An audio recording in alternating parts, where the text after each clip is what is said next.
22 जुलैला सांगलीच्या हर्षल पाटील या तरुणाने गळफास घेऊन आत्महत्या केली आहे. हर्षल पाटील हा सरकारी कामं घ्यायचा आणि सरकारने त्याची जवळपास 1.5 कोटी रुपयांची रक्कम थकवल्यामुळे त्याच्यावर आत्महत्या करण्याची वेळ आली. राज्यातल्या 5 लाख सरकारी कंत्राटदारांची 90,000 कोटीपेक्षा जास्त रक्कम ही सध्या थकीत आहे.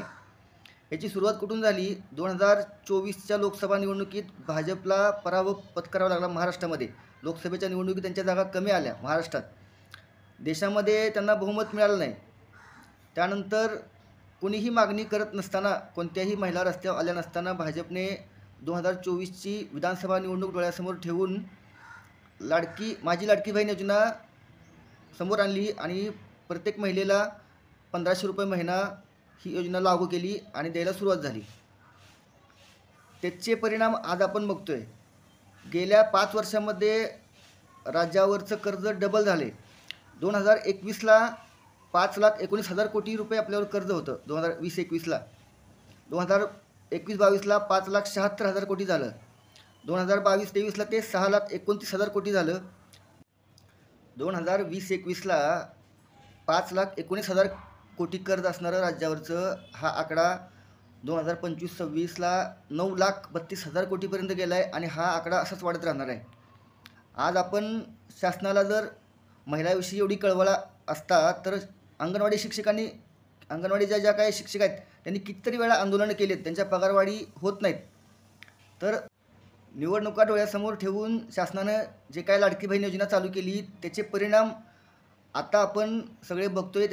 त्याचे महागाईवर होणारे परिणाम आपण बघतोय. नागपूर ते गोवा हा शक्तिपीठ महामार्ग फडणवीस सरकार आता त्याचं काम चालू करणार आहे. जवळपास 80,000 कोटीपेक्षा जास्त खर्च ह्या महामार्गासाठी होणार आहे. ह्या महामार्गाची कोणीही मागणी करत नसताना हा एवढा पैसा खर्च करून तो कुणाच्या घशामध्ये घालण्याचा फडणवीस सरकारचा डाव आहे.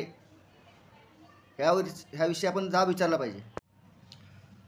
सार्वजनिक बांधकाम खात्याच्या 2.25 लाख कंत्राटदारांची 46,000 कोटी रुपये थकबाकी आहे. राहत इंदोरीचा एक शेर मला आठवतो.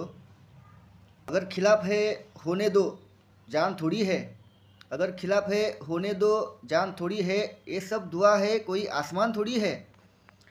लगेगी आग तो आएंगे घर कई जद में, लगेगी आग तो आएंगे घर कई जद में, यहाँ पे सिर्फ हमारा मकान थोड़ी है. तुमच्यापर्यंतही येणार, सर्वांचा हिशोब होणार. जे कोणी आता सुपात आहेत ते जात्यात जाणारच आहेत. वेळ लागेल, सर्वांचा हिशोब होईल. काळजी करू नका, बिंदास्त राहा.